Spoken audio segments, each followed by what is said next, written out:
Welcome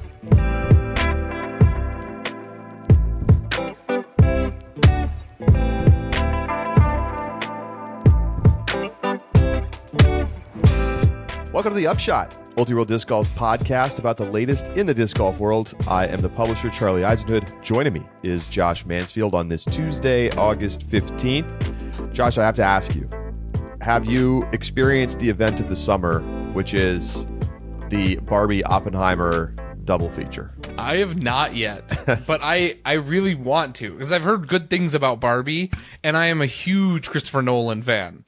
So I very much want to see both of them. I just haven't done it yet. And I'm in the same boat. Really? Okay. Yeah. I guess we're behind. So I have my tickets for Oppenheimer. Okay. I'm going to the Lincoln Square 70 millimeter IMAX showing. Oh, nice. It's like it's the only IMAX theater within like 100 miles of New York City or something. Okay. So it has been effectively sold out ever since the movie came out, and you have to like look 3 weeks in advance, and I have second row seats because that's what was available. So I guess some people must be like ready for when the new dates drop and they go in and they immediately get their tickets, but it's been like impossible to get tickets to see it on this IMAX screen. So I'm very excited. I'm going, I think, next week. Okay. Before Worlds and everything. So I don't have the double feature because it's a 3-hour movie, right? And I'm going after work on Tuesday. I don't know. I'll catch Barbie at some point, but I guess on opening night there was something like, I think it was like 700,000 people that did the double feature back to back, and I'm like, it's just too dang long in a movie theater. I love the movies, but that's too long. I respect it though. Like if you're gonna make it like a whole day of it, that's the way to do it. Gonna be exciting. My grandfather actually worked with the Oppenheimer team in Los Alamos back in New Mexico. Cool part of history. So, yeah, very nice. Well, you have to let me know how it is. I'm excited. Will do. Idlewild happened this past weekend. Gannon Buhr and Valerie Mondahano, your champions. And we are going to dig into all of that. But rather than do kind of our typical just kind of chat through the tournament recap, we're going to just start straight into a segment on stock up and stock down. This is a little different from our typical buy, sell, and hold.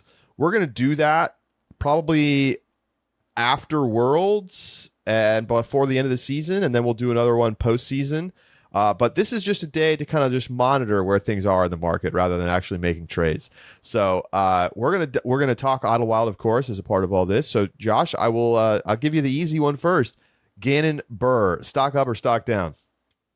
One quick clarification before I go into Gannon Buhr. Or was the last time we did stocks preseason?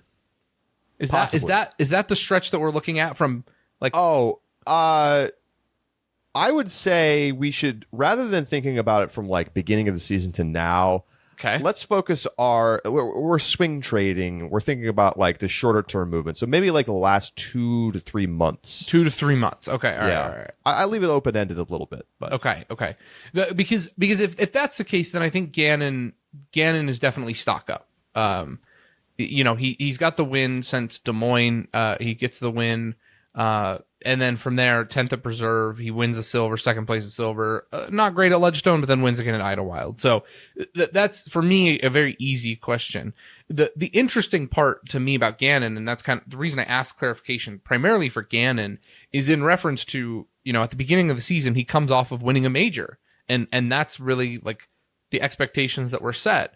And then you move in now to this summer stretch where Gannon is playing very well, but obviously has not won a major. It's interesting, but at the end of the day, I think Gannon is still continuing to raise his profile. And the off-season dispute with Prodigy just makes Gannon look better as he plays better, I think. And these wins are going to be such a big deal for somebody who is going into what could and should be a very lucrative offseason for him. So I think Gannon's got to be stock up. I'm with you on that. I think the thing is, it's an interesting conversation. So Gannon becomes the first MPO player to 3 Elite Series or major wins on the year. He is alone in that category. So he gets past Calvin, who's at 2. And that's the only other person who has multiple wins this year, which shows you kind of what an incredible year it's been. The thing is, right, so Gannon has been very roller coastery, right? He's had weekends like last weekend where he doesn't play very well. He finishes outside the top 20. And then he comes back and wins the very next week against a great field, going head-to-head against players who've been awesome this season in Calvin and Isaac. Gannon's final round shows you exactly what makes him so special. He's an incredible putter. He makes 4 straight circle 2 birdie putts on holes 2 through 5 from like 40 to 50 feet. And, sets the tone early in the round. And then, Calvin shoots a great round. He shoots a 12 under, and it's not enough. He ends up losing ground to Gannon. So, to me, this, like, Gannon's big gamer, like, I can play my best when it matters the most, is what is making him, like, obviously the most electric talent that is coming up in the last 5 years.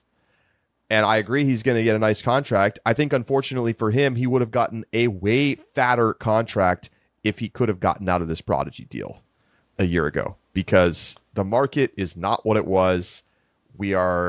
Everybody's telling us disc sales are cooling, stuff is sitting on shelves, and that means that the money may not be there for these big contracts. But, if somebody's going to get the biggest one of the offseason, is obviously Gannon.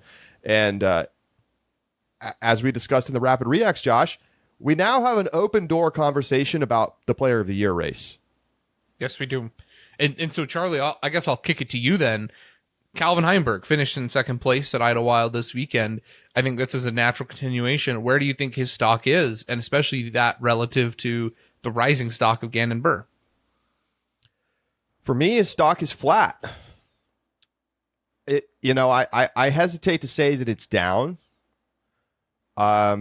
because the guy is playing incredible. I mean, Ian Anderson on the broadcast said he is the Pro Tour final boss, and I think that's a fairly apt description of what Calvin has been, which is he's going to be there at the end. He's going to be tough, and a lot of times he's going to lose, just like in a video game. And the problem is, like, as good as he's been, as amazingly consistent as he's been, I mean, look at the results are ridiculous right now when you look at average finish. His average finish is 3.87 this season in 15 starts. That is just insane. Second place, it's actually surprised. Who do you think's in second? In average finish? With more than 5 starts to, like, wash away the randos. Sure. It's probably... Is it James Proctor? That's a pretty good guess. He is like 6th, I think. Okay. It's Ricky, actually. It's Ricky. Wow. Okay. 6.6 average finish for Rick. You're right that he does have more than 5 starts, but he also misses, the first half of the season, and I guess that would help, if anything. Yeah. And then it's Paul, and then it's Eagle, and then it's Gannon, and then it's James Proctor.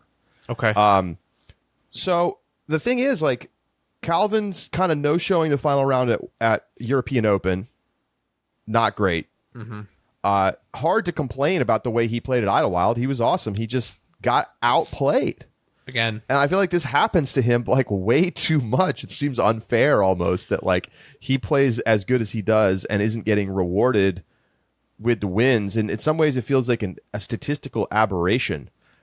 But that said, Calvin now is going to start to be seen by some as playing second fiddle to Gannon because of the wins. And Gannon certainly has the opportunity, if he wins a major and Calvin doesn't before the end of this year, to potentially steal away the title. Mm-hmm. I think it may take more than just a major for Gannon because of how solid week in, week out Calvin has been.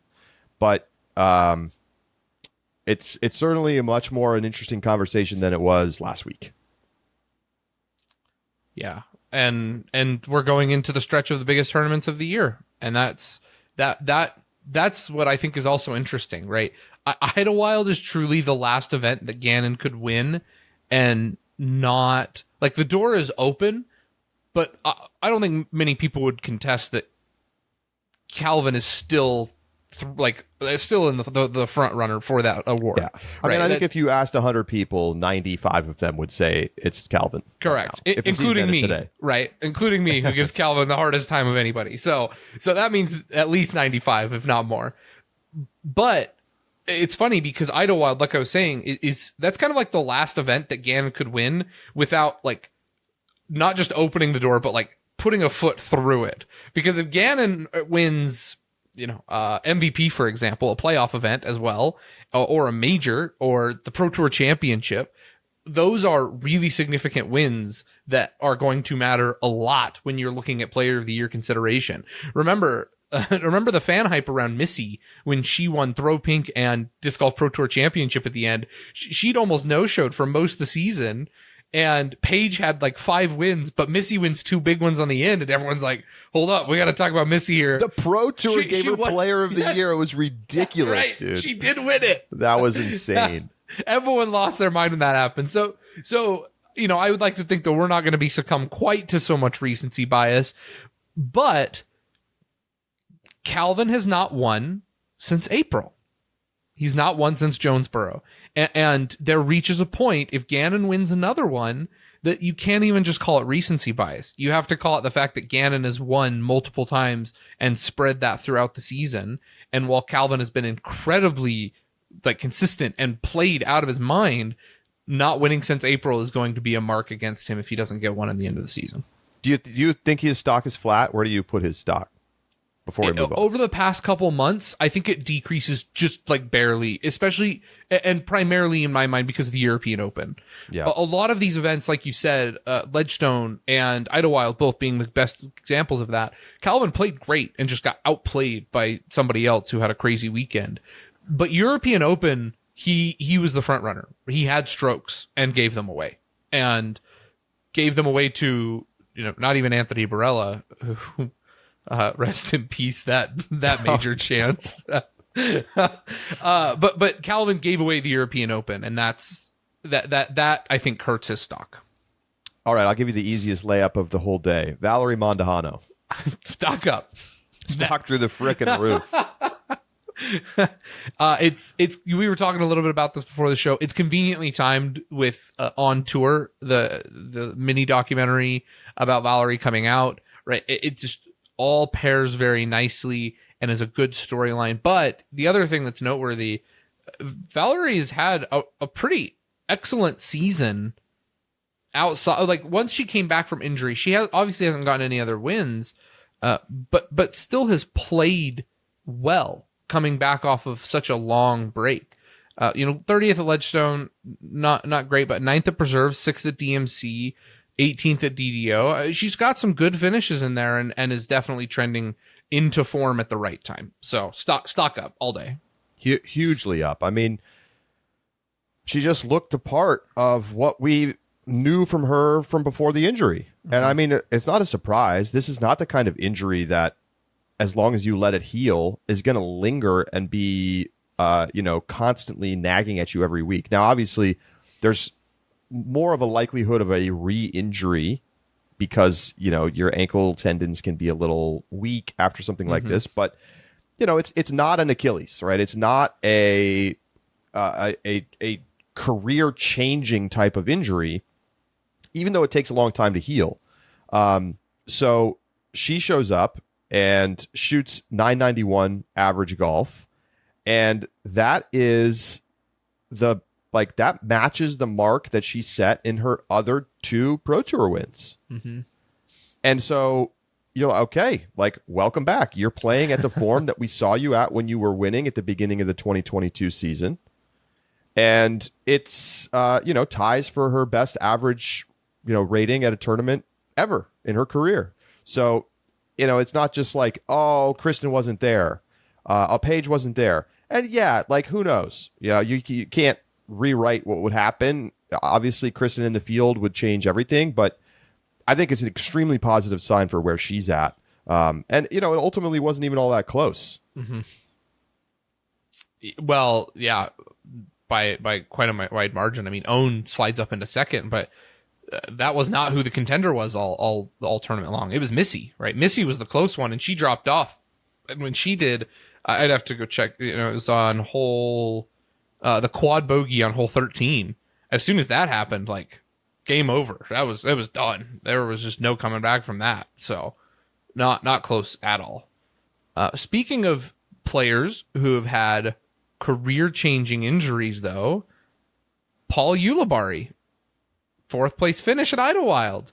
He's somebody who, the injury is long past, but definitely was one that was in his knee, a pretty severe one. But Paul Ulibarri coming up with a 13 under, tying a hot round on final day to slide into 4th place.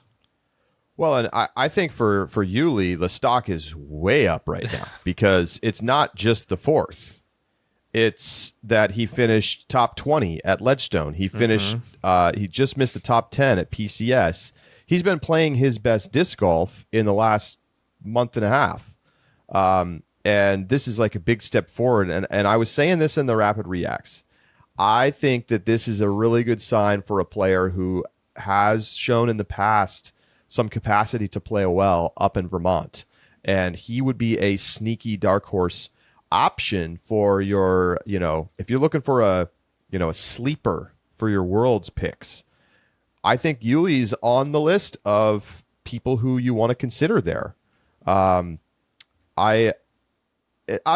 it's a long shot, but he's put together some amazing rounds, particularly at Northwood. So I'm trying to look his GMC performances the last few years: 10th in 2021, 8th in 2020, 5th in 2017.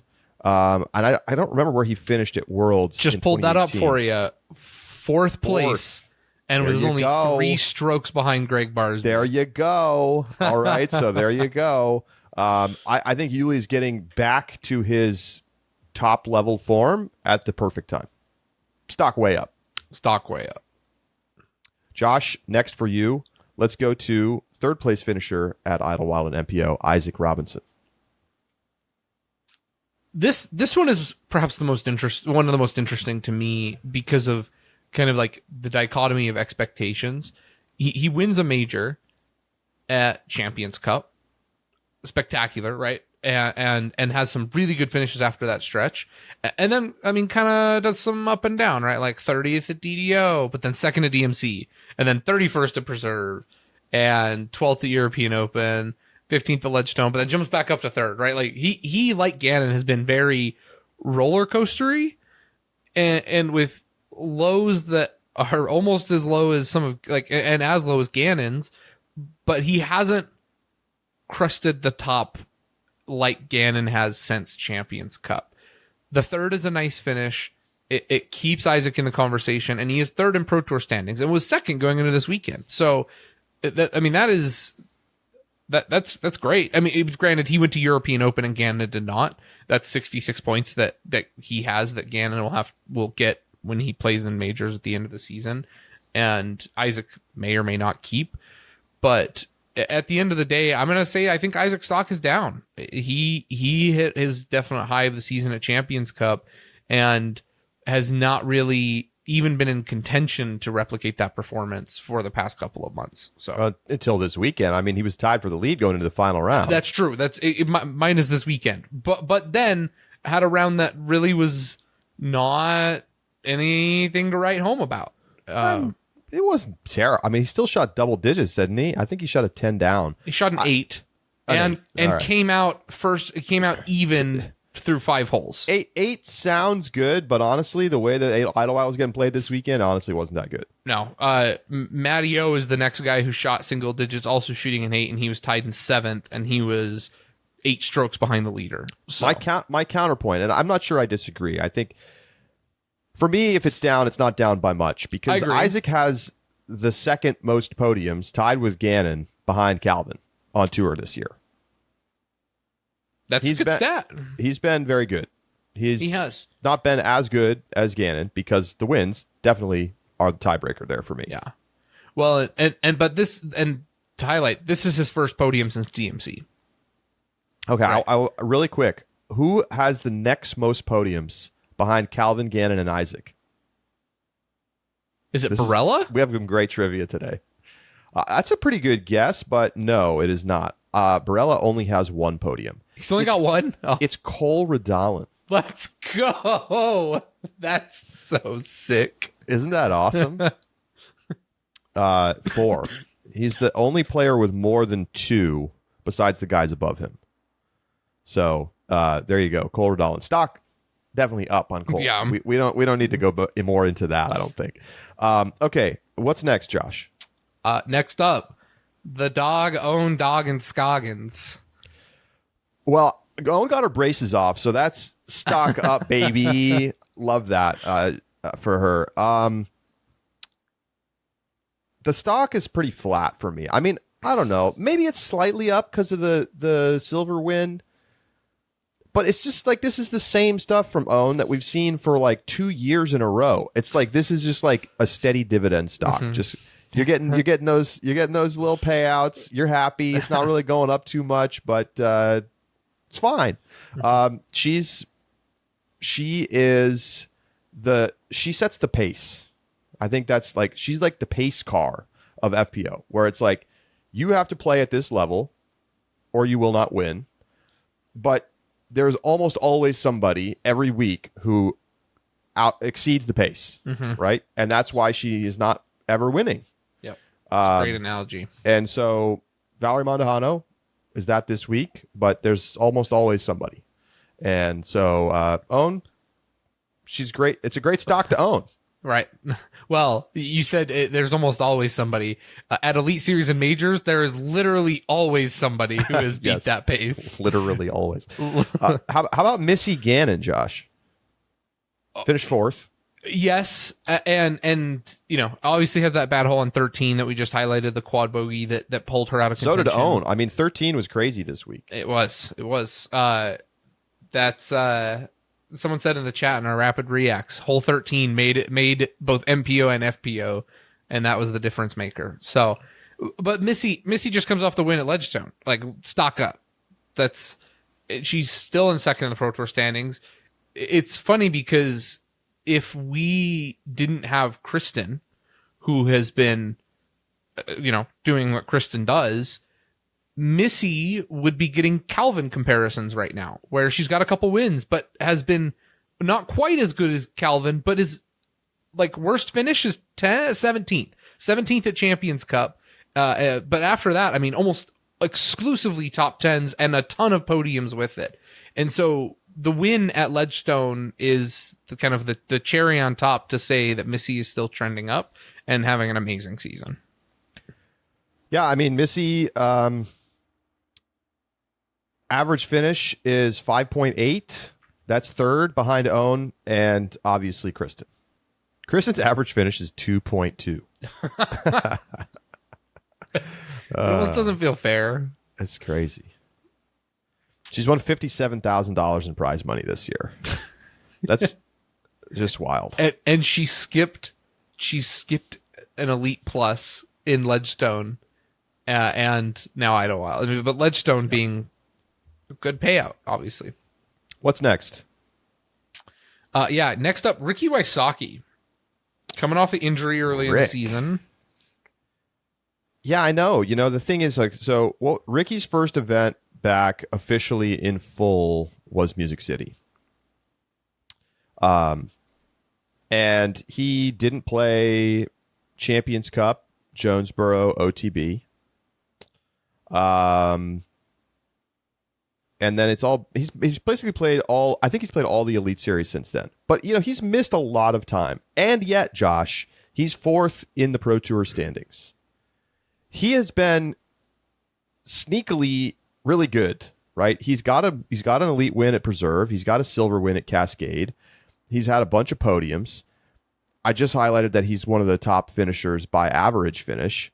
Where is his overall stock? I think I'd say it's up. I mean, he's one of those players that has such high expectations for him that you could argue it's down, because it's like, if he's not winning every couple months, it feels like he's not achieving what you expected of him. But given the injury, given the time away, for him to be top 5 in Pro Tour standings with wins, there's not a lot of players who have a better resume than him. Mm-hmm. I think that's absolutely the case. And it's the other thing, too, that I think is noteworthy is that I think he does have potential going into the end of the season. He is incredibly good at GMC. Yeah, let me give you some stats. Okay. GMC. All right, so he wins it last year. Yeah. Second in 2021, third in 2020, sixth in 2019, ninth at Worlds in 2018. He's never missed the top 10. He had a bunch of wins at GMC back in the middle of the 2010s. He won it 4 years in a row, 2013 to 2016. Now, it was a B tier and then an A tier. It wasn't yet elevated to what it is today, but he might be the favorite at Worlds. Is that crazy to say? No, I don't think so. If he's not the favorite, who is? Do you say Calvin? No, I don't say Calvin. It's got an M next to it. Oh, no. But like Calvin's not been special at GMC. Mm-mm. He's never finished in the top 5. Not a good track record to get your first major. Obviously, he's playing at the best. He's the highest level player right now. Sure. In terms of like current form. He's the base car.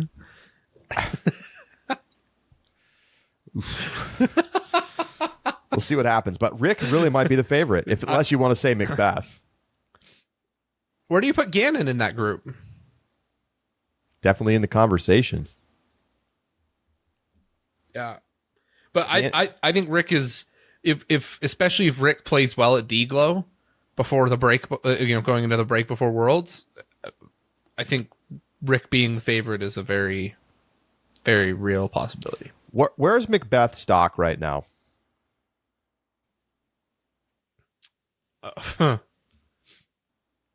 Just a note, he did not play this weekend. For anybody who's not paying attention, he's dealing with the injury still.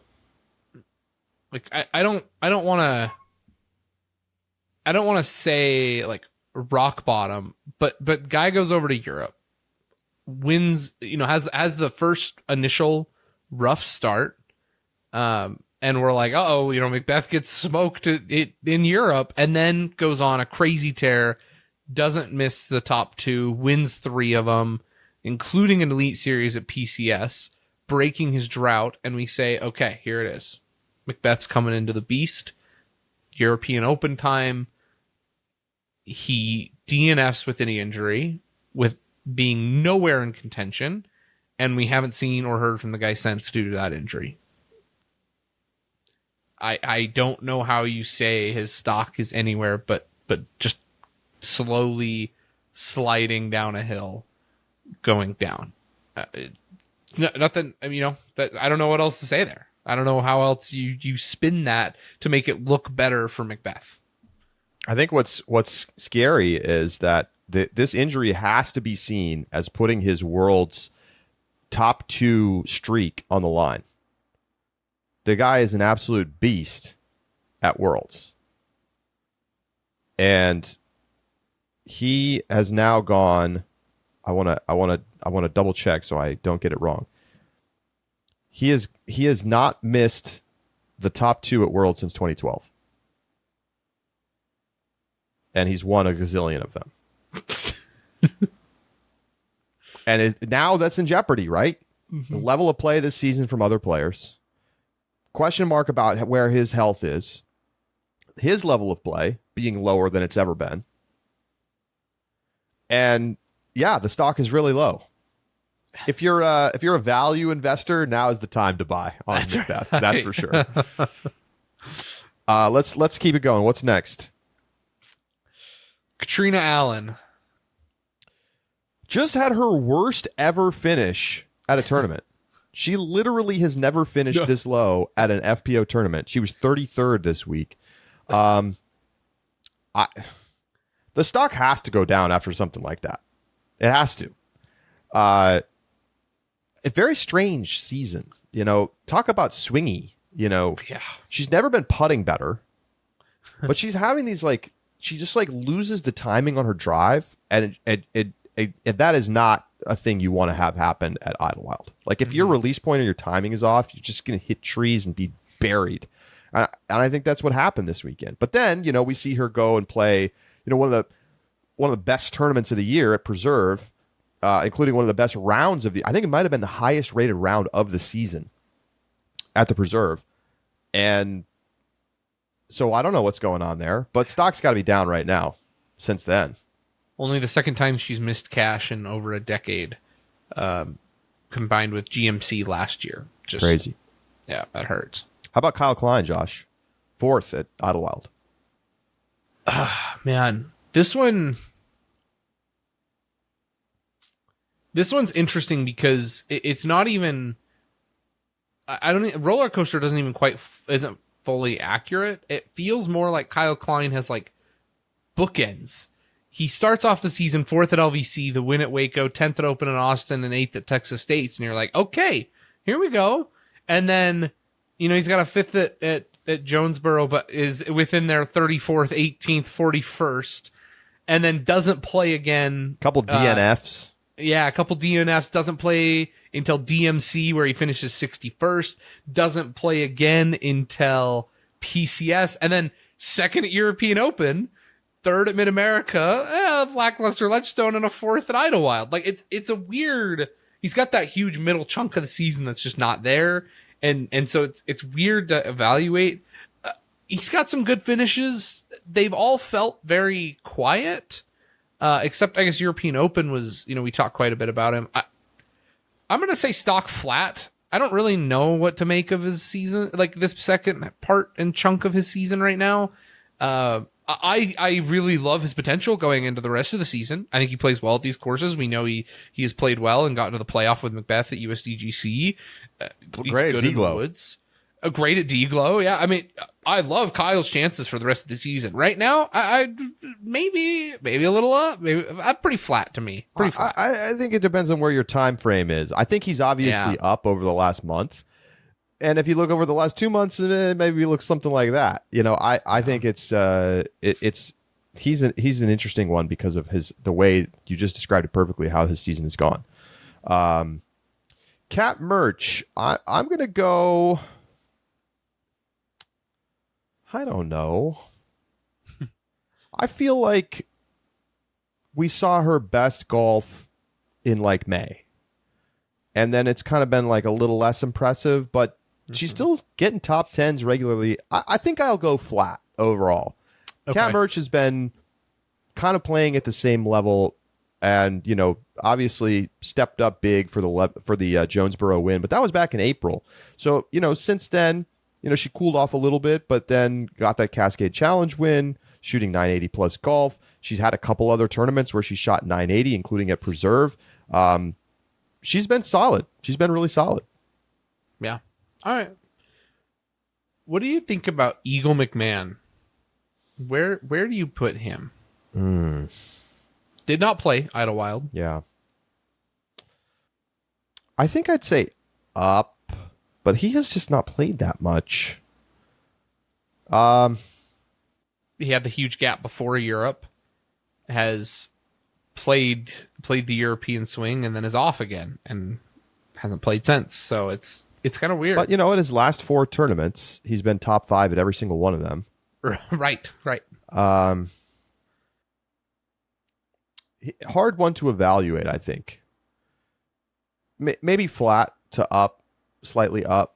Not enough. Kind of just like it's been a little bit of a weird season for Eagle, I would say. Where it's like he's been really good, but he's kind of just like missed some time and hasn't won as much as you would expect. I mean, what he has the Beaver State win. Is that it? Yeah. No Elite Series. And so like, but in a lot of other ways, he's been sort of I almost wanted to say Macbethian, but I now need to say Heimbergian.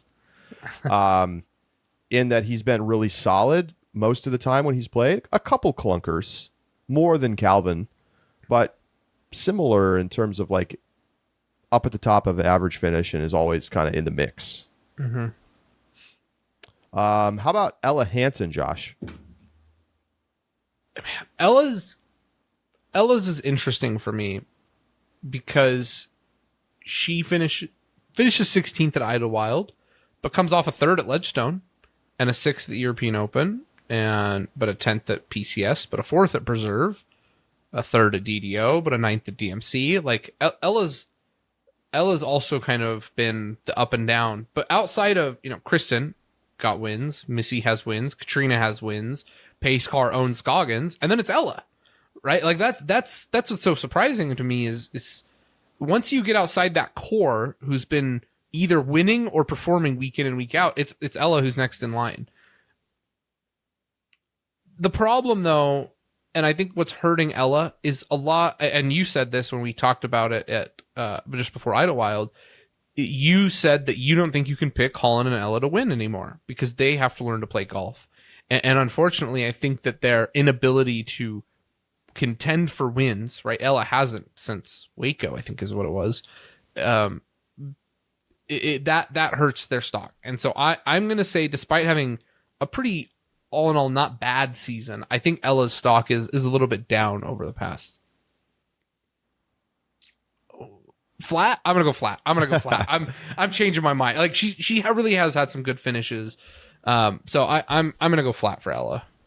I popped on round 1 FPO coverage on Friday for Idlewild.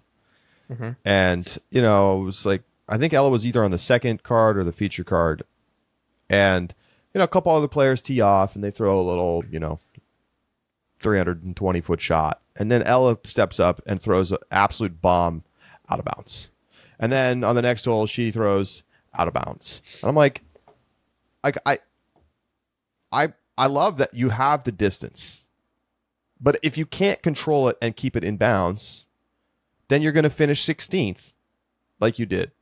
And so I want to see Ella clean that up, right? Because it's not just the putting, right? It is consistency with drives. Like I want to look it up. Fairway hits. Where is Ella in the fairway hits department? Ella is at 71%. She's probably, I'm just ballparking, like 30th on tour in that stat. She needs to be top 10 in that stat. And I think it's like kind of like a dial it back a little bit to be able to get those fairway hit numbers up and sacrifice a little bit of distance in order to do it.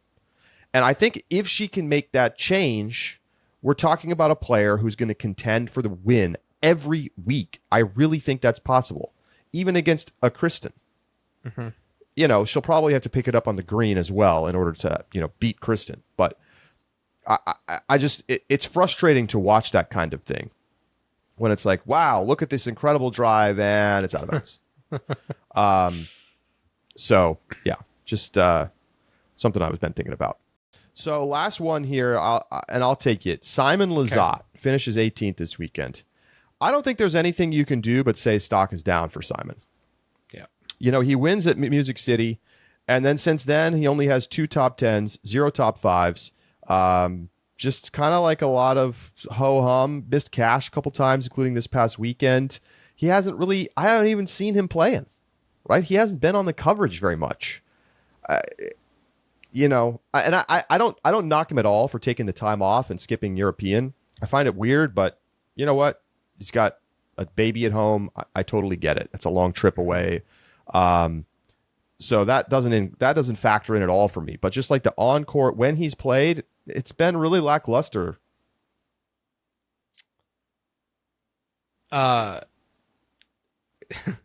It's still a way too early question. But did MVP overpay? I mean, we're almost... I don't know. Probably not. Right? Probably not. They're selling a gazillion right now, discs. Axolotls everywhere. But, how do you feel about it in 2 years? And how do you feel about paying the monster contract right as the market cools off? That's the question.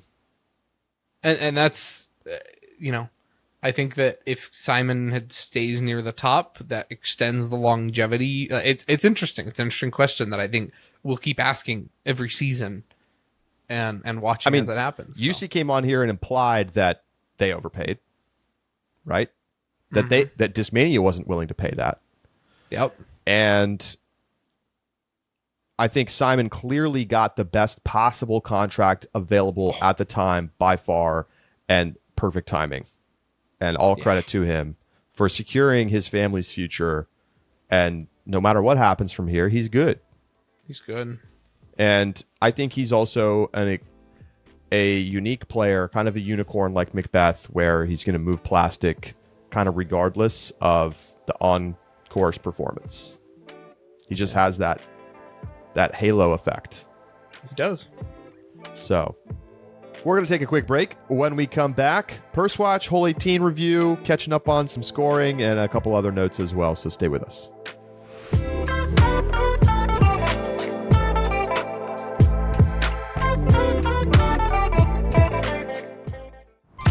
At Pound, the quality of our gear runs deeper than the stitching. That's why we make everything right here in the US, employing highly skilled, well-paid professionals. From bomb-proof Cordura fabric to YKK zippers and recycled plastics, we source the highest quality US materials to make the most comfortable, durable pack in disc golf. Our lifetime warranty stays with the pack, not the purchaser. So regardless of how you find us, we will be here to make sure your pack stays on the course and out of the landfill. Pound's integrity is held together with more than just thread.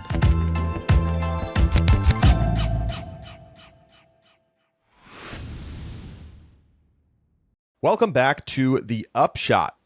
We've got some Idlewild stats to get to, but Josh has something for us first. So on break, I was kind of scrolling some sports news, and Action Network did a survey of amateur American tennis players, and just asked them a host of questions about their level or perceived level of game relative to professional level. Did you know that according to this survey, 71% of all American tennis players believe they have what it takes to win a game against a professional in a best-of-3 set tennis match? 71% think that. 71% think that they could take a game from a professional. Okay, I don't think people realize the level at which the professionals play and how bad they are in comparison to those professionals. Like, that is hilarious. That's like saying you would score buckets, that you could score 5 points against an NBA player in one-on-one at the courts or something. I think that's even like this to me feels even more absurd than that, because like in 1v1, right? Like if you told me you're like, okay, you're going up against an NBA player in 1v1, you just hoist, right? The second he checks the ball, I am hook shotting it as far back over the 3-point line as I can. Just like keep that guy away from me, and I'm just gonna lob it up, and one of them might eventually go in. But to go 1v1 against a tennis pro, no way. That's crazy. Yeah, I'm like wondering if I could even win a point. Like, I guess I could win a point because like they might double fault, right. But like they would play it conservatively, right, on the serve. They wouldn't. It's not like I could return one of their serves. Right. I mean, I'm not a good tennis player, so I have no belief that I could do anything like that. But that is a wild stat. 71%. 71%. Now, here's the thing. How would the analogy to disc golf go? Like, because you could win a hole against a professional, right? Like, if you're on your home course and, there's a hole you can birdie, and so it's not like a game is not the same as a hole, but it's like saying you win the back nine or something. I don't know. Maybe that's a little too much. Yeah, maybe like here's the other maybe you shoot the hot round at a tournament. Yeah, I don't know. In like a pro field. The difference between top level amateur players and professionals in disc golf is not nearly as big of a gap as it is between amateur players in tennis and the professionals. Like, Novak Djokovic would literally win every single point against almost all amateur players. Djokovic could probably beat amateur players using a pickleball paddle. Like this, the level of game isn't even close. But I mean, it's funny because I just saw something on Reddit Reddit or Facebook somewhere. Someone went and played Iron Hill up in Delaware, and they were like, "Holy cow! The pros make this look so easy." They got obliterated and just got shredded by the course. And I'm sure like I'm gonna play Smugs while I'm there for Worlds after the Worlds is over, and I'm gonna get eaten alive. You're gonna get humbled. Yeah. Oh, absolutely, absolutely. But I don't know what the disc golf equivalent is, but I think that gap is not as large, like you said, but it's growing. Yeah, that's true. And it's interesting to me, especially like disc golf form check videos and stuff, where people come in and they're like, oh, you know, I can throw 420 or 440 right now. I want to get to 650 like the pros. And it's like, the pros are very quickly elevating themselves to a level of professionalism and skill that is going to create that chasm that you see in other sports. So definitely interesting. All right, before we get to Purse Watch and Hole 18 reviews, I just want to give some random stats from Idlewild, presented mostly by Statmando. So thank you, Statmando, for all your hard work. First of all, no repeat winners yet at Idlewild in MPO, Josh. Gannon Burr becomes another first-time Idlewild winner. Do you think there's a reason for that? I think in part it's wooded golf, right? The scores get compressed. The kind of that scoring separation, you really don't have players that are just pulling away like you do at some other events that do happen at times. That's part of it to me. The other part is Idlewild, I think, jumps around where it's at in the schedule. And so you have a variety of players who do or don't attend tournaments. It's often right around the European swing, if my memory recalls, in previous years. So you had players who were like coming back from Europe and didn't make it back in time for Idlewild or didn't want to play it when they got back. Or Idlewild, I think last year was just before the European swing. So players were skipping it in order to make the trip to Europe. So I think between timing and the wooded golf and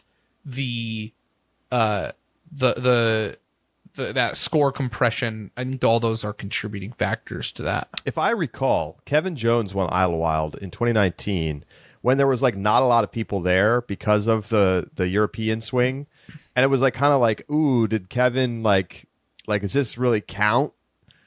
And Kevin was not happy about those comments, but obviously Kevin has proven himself as a player.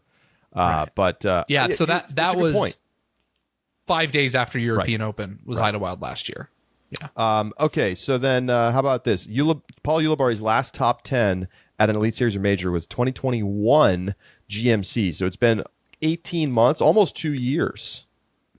GMC, though, Charlie. Sneaky World's pick. There it is. Calvin Heimberg has 11 podiums now on the year. It is tied for 5th all-time in a single season. What is all-time in a season? I don't know. I wonder if that's something that we could... I know it's something we could know. It's probably Macbeth, like 2015. But the thing is, it might be modern era because now there's so many more Elite Series events. Yeah. I'm curious to know, like, can Calvin get to all-time? Like, that's the question I'm really asking. Sure. Here, wait. I think I can get this. I think I have this. Okay. Yes.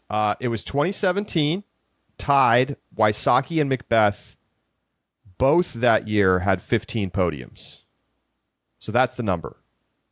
Is that Elite Series Yes. of Majors? So Calvin has to do... With one more, Calvin will tie for 3rd with Macbeth, who also did it, who got 12 podiums in 2015 and 2018. And then he would have to... I don't even think... Is it even possible? I guess... Four more, he could do it. If he podiums out, he could set the record. If you include the Pro Tour Championship? I don't know if that think counts. They count that. It's kind of like its own category of event. Then he has to podium out. You have to get... So we have Worlds, we have USDGC, we have MVP, we have D-Glow. Is that it? That's Wow. it. All right. Podium out to tie, that would be sick. Podium out to tie, including 2 majors? That'd be sick. That would be sick. That's... And that, I mean, what an impressive feat. I mean, because the level of the game is obviously very different now than it was in 2017. Valerie Mondahano joins Kristen Tatar, Paige Pierce, Missy Gannon, Katrina Allen, and Haley King as the only players to have Elite Series or major wins in both 2022 and 2023.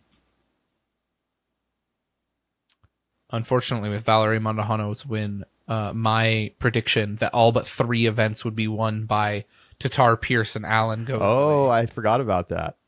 Yeah, I made it way into the season though. I did not do too shabby. Cat merch really was my. It obviously downfall. hurts you to have Kristen and Paige not playing. Right. Like Paige out and Kristen. But that's welcome to sports gambling. That was part of my bet, right? Yeah, exactly. Yeah. Last one for you. Gannon Burr has a 67% win rate. He's 4 for 6 when going into the final round of an Elite Series or a major with the lead or tied for the lead. So he plays well from in front. And honestly, that is a very telling statistic to me. It's a very telling statistic that he plays that comfortably when he comes in with the lead, and is a good indicator when we're watching some of these big multi-round events. If Gannon comes into that final round with a lead, and especially I think like Worlds, for example, with 5 rounds, if he is able to keep it close and sneak into the lead going into final round, this statistic tells me that Gannon should be considered very likely to hold Gannon that lead. is a top 3 pre-tournament player for odds to win, I think, at Worlds, because I think he showed you this weekend that he can handle a wooded course, and obviously Fox Run feels like it sets up perfectly for his game. He's continuing to improve his versatility as a player while having like the killer instinct that we haven't seen since Macbeth. It's pretty impressive stuff. All right, time to get to the Hole 18 reviews. Now we got to do a couple because we're catching up on Mid-America Open, which we neglected a couple of weeks back. So let's get that one out of the way real quick. Josh, where do you put Harmony Bend's Hole 18 in your scores? This hole is gorgeous, and I love the river playing through it. I think it feels like we were talking a lot about Idlewild Hole 17, and this one feels like a more fair version of that hole, right? The river's through it, and there are trees, so you can take some nasty kicks. But Gannon took 2 bad kicks and still managed to not go OB, so it feels a lot more fair than Hole 17 at Idlewild, but enjoys some of that similar character that I think that 17 at Idlewild does. I really do like the hole. It's eagleable, but also can put some punishing numbers. The one hesitation I have on the MPO side, though, is that I feel that it is actually a touch too straightforward to play for just the birdie. The Mid-America Open was a pretty weak field, all things considered. And when you look at the course stats, you had over 50% getting birdie or better. Now, it was paired with bogeys and double bogeys and triple bogeys, but on such a weak field, I think if it was a full slate, that number might have been even higher, closer to the 60 or 65% mark. So for that reason, I give it a 7. I love it. I hear you. But like the scoring separation opportunity is there. So like even though it plays a little easy and like you could theoretically reclassify it as a par 4, it's got enough spread and it's like tackable enough to be an interesting eagle opportunity while also providing the opportunity to have a horrible blow up. And it's so beautiful. And like you have to navigate like different angles and trees and you've got the creek. I don't know. I just feel like aesthetically it is what I want. I give it an 8.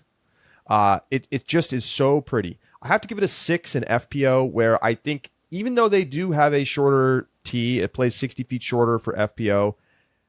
And I will give the caveat that the field was quite weak for Mid-America Open on the FPO side. Very, very few birdies. It's played 1.27 strokes over par. They either I don't think they need to change a par. They could, but then you're a par 6. So I think they need to make it a little bit easier. I'm not sure what to do, but it's a typical FPO problem where like FPO field 51% birdie rate, FPO field like 2%. This is exactly the problem where just by pulling it 50 feet up, it doesn't change the fact that the landing zone is still the 300 foot from the MPO like opening over that little hill, right? Like the landing that zone has to still be the landing zone.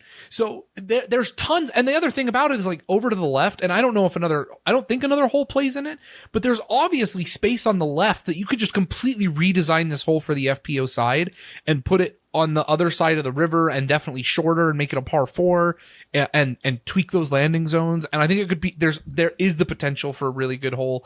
I give it a 5, too hard. All right, let's move on to this weekend's hole 18 at Idlewild. Long tunnel shot, very long tunnel shot out into the open. And then there's like a little OB with the basket behind a couple of trees. Kind of a classic hole, right? Woods to open. What do you think about it, Josh? Good scoring spread. I feel like it's losing its, and they noted this on the broadcast. I think Philo was the one who mentioned it. Is like it feels like this hole is losing its teeth a little bit. It used to be that hole 18 was like daunting, and you could be 2 strokes up, but you're going into hole 18, and you're like, oh, like this is, you still could lose it, and it just doesn't feel like that anymore.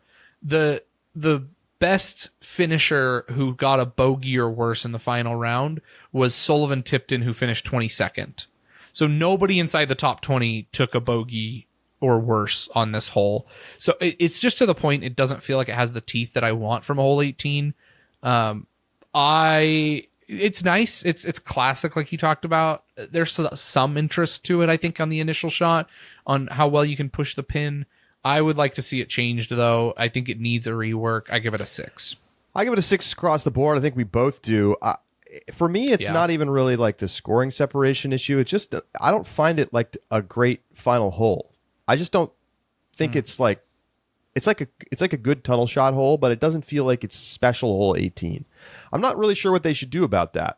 It did play as the hardest hole in the course, but it only averaged .02 strokes over par, which shows you that like the pros are getting better and courses are like a course like this. How can it even evolve? It is what it is. It's just the course isn't that hard anymore. People are shooting 13, 14 unders, in back-to-back rounds. So when the hardest hole in the course is barely averaging over par, I don't know what you're going to do. Like, you may just have to accept. I think long-term, this is one of those courses that's going to fall off the tour. I'm not saying that's happening in the next 5 years or anything, but like, it's just not going to be able to keep up with the progression of the game. And it's still going to be an awesome course for people rated below 10, 20. But like, as the top level of play continues to push higher and higher and higher, and I don't think you want courses where guys are going out and shooting, close, where people think they could shoot an 18 under. And it's starting to get to that point. It's not there yet, but it's just fine for me. It's a fine hole. 6. Yeah, 6. Fine. Purse watch. Here we go. 61,906 for MPO, 31,704 for FPO. A total of 93,610. $10,000 to the MPO winner, $7,000 to the FPO winner. It compares favorably to a lot of tournaments. It's behind Portland, OTB, Ledgestone, of course, and Des Moines, but it's ahead of everything else. And so pretty solid, up 8.6% from last year's purse. Good numbers. I mean, with 3 named sponsors, it better be. This is actually the one counterpoint I want to make. OTB and Des Moines are the only 2 3-day events that beat Idlewild in terms of payout.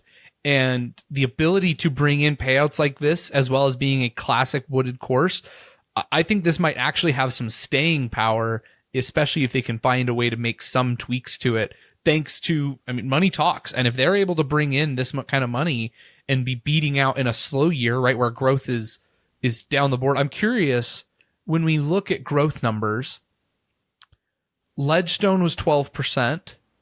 I guess that's pretty in track with where some of the bigger events last year were already at. I was wondering if growth was higher, but the numbers they're putting up are very good, and so that creates staying power on tour. If you can raise and be in the top for 3-day events, you know, it's now, because there are no more 3-day events for the season, it is the third highest 3-day event and makes the podium of payouts for 3-day events this season. That's some staying power. That's a great point. That is going to do it for this edition of the Upshot. We will be back with you on Thursday. We're going to have to figure out our timing because the tournament starts on Thursday morning. So we'll either have it out early Thursday or late Wednesday. So we will let you know, and we'll get you all ready for D-Glow, the first playoff, I put it in quotation marks, event of the season. So for Josh Mansfield, I'm Charlie Eisenhood saying so long. We'll talk to you Thursday right here on the Upshot.